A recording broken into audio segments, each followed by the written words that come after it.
Episode की starting में चांदनी और सोयन आमने सामने थे। चांदनी उसे गन दिखाती है। सोयन उसे कहता है कि ये तुम क्या कर रही हो, तुम्हें जरूर कुछ गलतफहमी हुई होगी। ठीक है, मेरा बैग हम पुलिस के पास लेके चल सकते हैं, लेकिन मैंने किसी को भी नहीं मारा है। तभी वहाँ पे बल्ब फ्यूज होता है और चांदनी शूट कर देती है। हम देखते हैं कि चांदनी ने सोयन के शोल्डर पर ही शूट किया है, इसीलिए उसे ज्यादा चोट नहीं आई है। सोयन गुस्सा होता है और उसे कहता है कि भला ये तुम कर क्या रही हो, तुम आखिर चाहती क्या हो। चांदनी उसे दूर रहने को कहती है। सोयन कहता है कि ठीक है, मैं तुम्हें सब सच बताता हूँ। जंग के पैर मैंने ही तोड़े थे, लेकिन मैंने जियोन को नहीं मारा है, और जंग के साथ मैंने जो भी किया उसके लिए तुम्हें इतना बुरा क्यों लग रहा है। जिस पे चांदनी कहती है कि तुमने मेरे भाई को क्यों मारा। सोयन कहता है कि मैंने तुम्हारे भाई को नहीं मारा है। चांदनी कहती है कि मुझे पूरा भरोसा है कि तुमने ही मेरे भाई को मारा है। ये पुलिस को भी यही लग रहा है कि ये दोनों केसेस कनेक्टेड हैं, लेकिन सोयन उसे समझाने की कोशिश करता है और उसके पास आके उससे गन लेने का ट्राई करता है। दोनों में धक्का मुक्की होती है और दोनों ही नीचे गिर जाते हैं और गन साइड में गिर जाती है। चांदनी गन ले पाए उसके पहले सोयन गन ले लेता है और अपने सर पर रख के कहता है कि अगर तुम्हें ऐसा लगता है कि तुम्हारे भाई वॉन्सियक को मैंने मारा है तो मैं अभी खुद को शूट कर लेता हूँ। तो चांदनी उसे देखती है। सोयन कहता है कि मुझे समझाने का मौका तो दो, मैं भला वॉन्सियक को क्यों मारूंगा। दोनों एक दूसरे को देख ही रहे थे कि तभी अचानक से चांदनी का फोन बजने लगता है और हम देखते हैं कि उसके फोन पर वॉन्सियक का कॉल आ रहा था, जिससे दोनों शॉक हो जाते हैं। चांदनी फोन उठाती है और पूछती है कि तुम कौन हो और भला तुम्हारे पास वॉन्सियक का फोन क्या कर रहा है। उससे कुछ सवाल जवाब कर पाए उसके पहले ही फोन कट हो जाता है, जिससे दोनों ही शॉक रह जाते हैं। वहीं दूसरी तरफ हम बेंच पे बैठे हुए जेबीएम को देखते हैं, जो देखता है कि ओसंग सामने गेम खेल रहा है। तभी उसे लास्ट नाइट की ओसंग की और खुद की बातें याद आती हैं, जहाँ पर जब उसने ओसंग से पूछा था कि क्या उसी ने वॉन्सियक को मारा है, तो ओसंग ने उसे कोई भी क्लियर जवाब नहीं दिया था, बल्कि वो तो उससे कुछ उल्टी सीधी बातें करने लगा। ओसंग उसे कहता है कि तुम किसी को भी ट्रस्ट मत करो, स्पेशली तुम अपनी मेमोरीज को ट्रस्ट मत करो। जब जेबीएम उसे पूछता है कि भला मेरे और वॉन्सियक के बीच में ऐसा क्या था जो तुम मुझसे छुपा रहे हो, तो ओसंग कहता है कि ये सब जानना तुम्हारे लिए अभी जरूरी नहीं है, लेकिन जेबीएम मुझसे कहता है कि मुझे ये सब कुछ जानना है। तो ओसंग उसे कहता है कि तुम फिर कल मुझसे मिलने आना, मैं तुम्हें जरूर बताऊंगा। इसीलिए आज वो यहाँ आया हुआ था। वहीं दूसरी तरफ हम चांदनी और सोहियन को देखते हैं, क्योंकि सोहियन का वो बैग जला रहे थे जिसमें सारा ही एविडेंस था। उसके बाद दोनों एक दूसरे को देखते हैं। फिर चांदनी उसके लिए मेडिसिन लेने जाती है और उसे उसके लिए बहुत ज्यादा बुरा भी लग रहा था। अब उनके पास कोई प्लेस नहीं थी, इसलिए चांदनी उससे फोटो बूथ ले जाती है, जहाँ पर जाकर वो सोहियन से उसके शर्ट उतारने को कहती है। फिर वो ऑकवर्डली अपनी शर्ट उतारता है, जिसे चांदनी उसे दवाई लगा के देती है। फिर वो उसे बैंडेड करने के बाद कहती है कि तुम डॉक्टर को इसे दिखा देना। तो वो कहता है कि मैं ठीक हूँ। चांदनी कहती है कि वो तुम डिसाइड नहीं करोगे, वो डॉक्टर डिसाइड करेगा कि तुम ठीक हो या नहीं ठीक हो। उसके बाद वो खुश होता है और कहता है कि लाइफ में ऐसा फर्स्ट टाइम हुआ है जब किसी ने मुझे शूट किया है। चांदनी कहती है कि ये कोई मजाक की बात नहीं है और उसे वहाँ से चलने को कहती है, लेकिन वो कहता है कि मैं आज पिक्चर क्लिक करवाना चाहता हूँ, और वो चांदनी को अपने साथ पिक्चर क्लिक करने को कहता है। सोयन तो खुशी खुशी पिक्चर क्लिक करवा रहा था, लेकिन चांदनी बहुत ही ऑकवर्ड थी। दोनों पिक्चर क्लिक करते हैं। उसके बाद सोयन चांदनी को भी पिक्चर की कॉपी देता है और दोनों वहाँ से जाते हैं। नेक्स्ट सीन में ओसंग जेबीएम के पास आकर बैठता है। जेबीएम उससे कहता है कि तुमने यहाँ मुझे बुलाया था, तुमने कहा था कि तुम मेरे और वॉन्सियक के बीच में क्या है ये तुम मुझे बताओगे। जिस पर ओसंग कहता है कि मेरे बैग में ऐसा कुछ है जिससे तुम्हें सब कुछ क्लियर हो जाएगा। जेबीएम कहता है कि ऐसा क्या है। फिर वो उसे वॉन्सियक की और जेबीएम की कुछ फोटोज देता है और उन फोटोज को देख के ऐसा लग रहा था मानो दोनों डेट कर रहे हैं, और ओसंग भी उसे यही कहता है, जिससे जेबीएम शॉक रह जाता है कि वो एंड वॉन्सियक डेट कर रहे थे। नेक्स्ट सीन में हम चांदनी और सोयन को देखते हैं जो साथ में खड़े थे। सोयन कहता है कि रात की सारी ट्रेन जा चुकी हैं, इसलिए सियोल अब मैं सुबह ही जा पाऊंगा। चांदनी कहती है कि तुम अब मर्डर केस का क्या करोगे, जिस पर सोयन कहता है कि मैं कुछ भी नहीं कर सकता हूँ। चांदनी कहती है कि मर्डर तुम्हारे ऊपर फ्रेम कर दिया गया है। वो कहता है कि मुझे अभी तक सिर्फ सस्पेक्ट ही मान रहे हैं, पुलिस अपनी इन्वेस्टिगेशन कर रही है, अब देखते हैं आगे क्या होगा। चांदनी कहती है कि मैं होप करती हूँ कि जल्दी से जो भी कल्प्रिट है वो पकड़ा जाए। फिर उसके बाद सोयन से पूछता है कि तुम्हें कैसे पता चला कि पुलिस मुझे सस्पेक्ट समझ रही है और मेरे बैकपैक के पीछे पड़ी हुई है।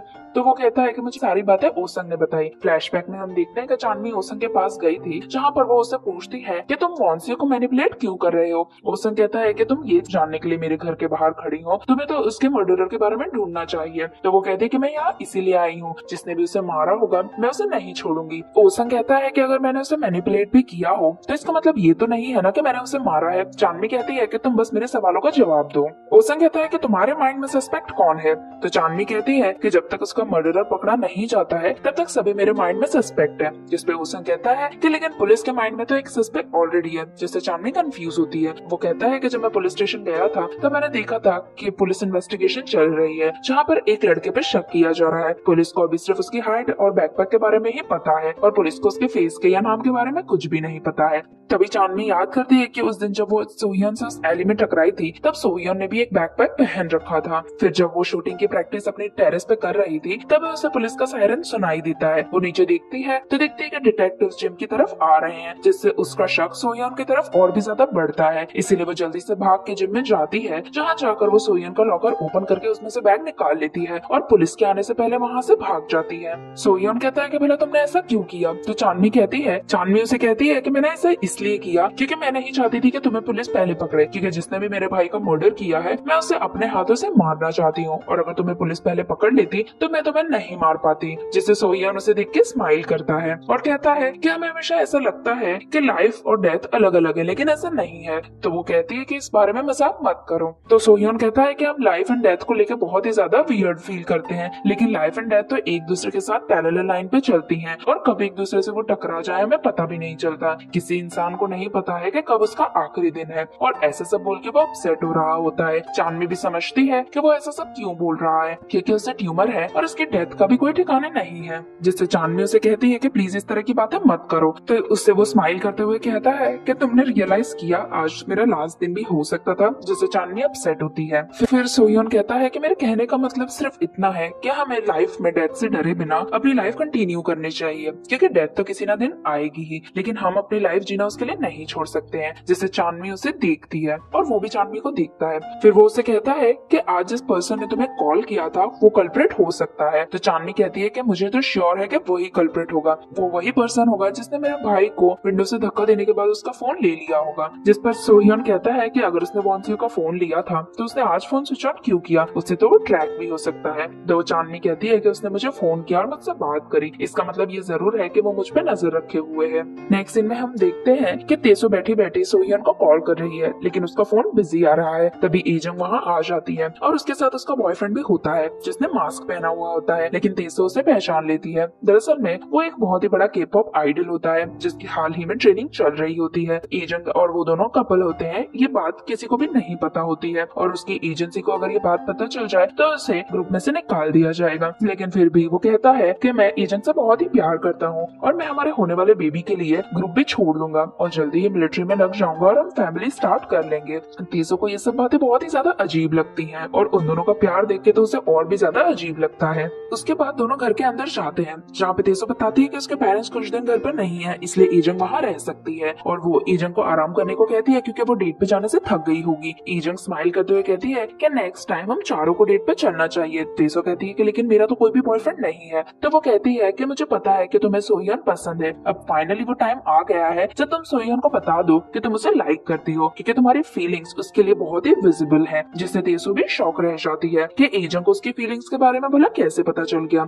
वहीं दूसरी तरफ हम चांदनी और सोहियन को देखते हैं जो कि एक लॉन्ड्री रूम में बैठे हुए होते हैं, क्योंकि वो दोनों माइनर्स होते हैं इसलिए वो लोग रूम भी अफोर्ड नहीं कर सकते हैं। फिर वो पूछती है कि अब तुम क्या करोगे? तो सोहियन कहता है कि मुझे नहीं पता, लेकिन सब कुछ ठीक हो जाएगा। चांदनी कहती है कि सब भला ठीक कैसे होगा, तुम्हें तो एक मर्डर के लिए सस्पेक्ट मान लिया गया है। तो वो कहता है कि इस बारे में मैं कुछ नहीं कर सकता हूँ, प्लस मैंने भी क्राइम कमिट किया है। चांदनी कहती है कि वो कोई क्राइम नहीं था, लेकिन सोहियन कहता है कि वो क्राइम ही था, मैंने किसी को असॉल्ट किया था। मैं वो हीरो नहीं बनना चाहता था जो सब मुझे कह रहे हैं, क्योंकि मैं कोई हीरो नहीं हूँ, मुझे बस पैसों की जरूरत थी। जिससे चांदनी उसे देखती है। वो कहता है कि मेरी मदर के मेडिकल बिल्स भरने के लिए मुझे पैसों की जरूरत थी। चांदनी कहती है कि तुम खुद को नीचा मत दिखाओ, तुमने जो भी किया वो सही था।